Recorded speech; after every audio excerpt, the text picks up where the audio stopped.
So I'm not going to speak long, and I've never heard a complaint against that. But I'm aware of the beautiful day and the time, but there are a few things that I do want to point out, because there's something that I think is so important, that here we see in the Parsha this week that Aaron's sons die. Aaron's sons Nadav and Avihu die, and what is Aaron's response to their death? Silence, right? He is so overwhelmed by this moment, and there are many, many reasons why he might have been so overwhelmed. One, first and foremost, of course, is that these are his sons, and he is overwhelmed by the emotion of that loss. The other, he's the high priest. The cause of the son's death is that they were doing priestly things incorrectly, and then therefore God punishes them for that. So there might have been professional embarrassment, if you will. There are so many reasons, but all the Torah tells us is that there is silence. And the silence in the wake of tragedy is something that we all can feel in one way or another. It is not just in the silence after a death, but in so many different things that we see, so many different things that we feel. Of course, when there are good things, we are never at a loss for what to say. When there are good things that are happening, actually, even if we can't really get the right word, a smile, an excitement, a fist bump, a thumbs up, a feeling of being so proudful, if that's a word, that in Yiddish it would be nachas, right? Being bursting with joy, and each week I get to see that type of nachas sitting in the front from the parents of the B'nai Mitzvah, and I certainly saw that for Aaron and Leora today from your family. But on the other side of that voiceless emotion, when there is no words to say like Aaron, I have also witnessed and experienced the countless unhelpful things people say to each other in their attempt to find the right word after someone has died, or divorced, or lost their job, or fill in the blank for the moment of significant transition. Were they a smoker? As if it made it okay that they died because they smoked, and so they got what they were deserving. All of that is underneath those simple words. And on, all of those things of because you are trying to fill a moment of silence, we try to say anything that comes to our mind. Moses does it himself. Moses, trying to comfort or to engage his brother, says these words that in my mind are totally unhelpful. Moses says to Aaron in Leviticus chapter 10, this is what God said, saying, I will be sanctified in them that come near to me, and before all the people I will be glorified. And Aaron held his peace.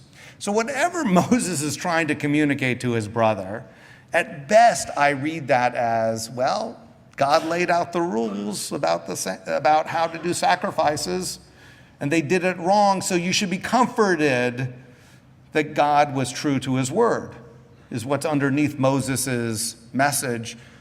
Comforting, though? I don't think so. So the verse ends, Aaron held his peace, because as anyone that has experienced a loss, what are you going to do to the person that means well and is actually completely unhelpful? That Judaism helps us in this moment of silence. It gives us the message and the tools to fill that void, because we feel the need, but not necessarily the mourner feels that need. It gives us a simple phrase, Hamakom Yenechem. Hamakom Yenechem, that may God give you comfort. It's a simple phrase. It's part of a larger phrase.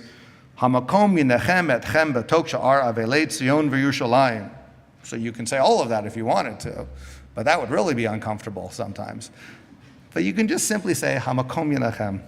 May God comfort you together with all the mourners of Zion and Jerusalem. What that phrase does is it puts their loss within a larger framework of you are part of a people that has mourned for centuries. You are part of a people, you are not isolated in this emotion that you're feeling, whatever the emotion is prompted by, and it takes you out of that aloneness into a larger experience. I was actually teaching this to one of the classes this week, and Mrs. Fine, who I see her here, she was one of the tutors for it today. She taught a beautiful thing, and so in her name, that she said that we cannot bring comfort to someone.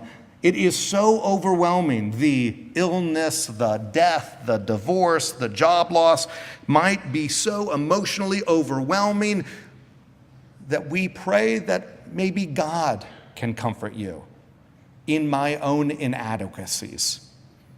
And I love that idea. That here, Hamakom Yinechem, that the idea is that God, from wherever God is, will be able to bring comfort. And that is the only response that is necessary within Judaism to moments like that. Moses tried, but I think that he failed to comfort his brother. So Hamakom is not literally God. Hamakom is actually one of the other names of God. There are over 100 names of God within the Bible. God means the place. So may the place bring you comfort. And I like that idea. Not that God is a place, but think about, may the memory of places that you have been with that person be comforting to you. May the memories of that person be comforting to you. Now for Aaron, it might have been the image of seeing Nadav and Avihu picking up the pieces of the tabernacle and moving it around or setting up the things, whatever they might be doing back in the day as they were wandering through. Think of you with your father, or you with a grandparent, or you with a child or a friend, the things that you might have been in, the places that you might have been, that might bring you comfort. And there are examples of it, because if God, there are examples all throughout that we can create. Because even though we say that God is Hamakom, the place, we know that God is not a place. Right? Kadosh, Kadosh, Kadosh, Adonai Tzvaot, Melech ha'aretz kevodo. Right? Holy, holy, holy, Master of the universe, whose whole earth is filled with his glory. Right? God is everywhere. God is not geolocated in a particular place. God is everywhere. And I love this idea. But in abbreviating my comments, there is one place in particular I want us to think about where I know God is. But God is only in that place if you go. And that is to a Shiva house. I've been to Shiva houses where we barely got 10. And I have been to Shiva houses where literally we poured into the backyard because so many people have been there. And God's presence is not based on how many people show up. But I know if you are there, you are bringing God's presence with you.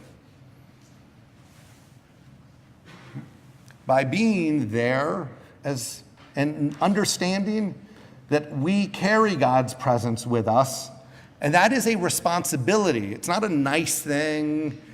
It's not a polite thing. It is a responsibility of our community to show up for other people in our community. And that place, then, the Shiva home itself, becomes God's presence, where God's presence is felt. And when you're there, you will not find the perfect word. There is nothing that you can say that will undo the hurt or the pain or the feelings that that person is doing. Just as Aaron was silenced because he was overwhelmed, the most important thing you can do is not only to show up, but to simply tell that person that you are thinking of them. You don't need anything more to start a conversation or to divert them into a different conversation. Let's take their lead in what they want to be talking about. And as I'm looking around the room, many of you have had Shiva Minyanim in your homes, and so you may know what I am talking about. Many others have attended. But what I want to say is that even if you have not attended, or you only attend Shiva homes for people that you know, push yourself. Let us push ourselves to attend a Shiva Minyan simply because it is someone in our community. We cannot take away Aaron's pain. But I believe that if we show up for each other and to each other's places, Hamakom will attend with us. Shabbat Shalom.